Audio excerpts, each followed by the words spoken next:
6 divided by 6 over 5, then times 5. First we do this multiplication.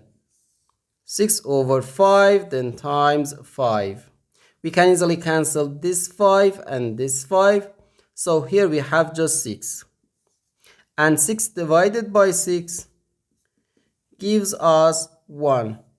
But this answer is not correct, because according to the order of operations, multiplication and division have equal priority, and we have to work from left to right. So here first we have to do this division, then this multiplication. If we do this multiplication before this division, it is wrong.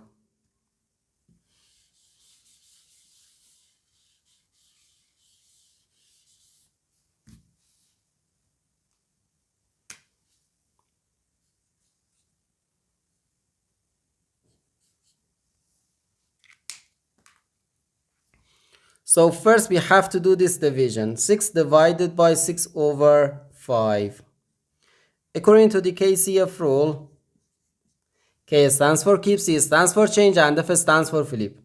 We can write keep the first fraction, change division to multiplication, and flip the second fraction. And here we have times 5. Okay, so 6 times 5 over 6, then times 5. First we do this multiplication. We can easily cancel this 6 and this 6. So here we have just 5.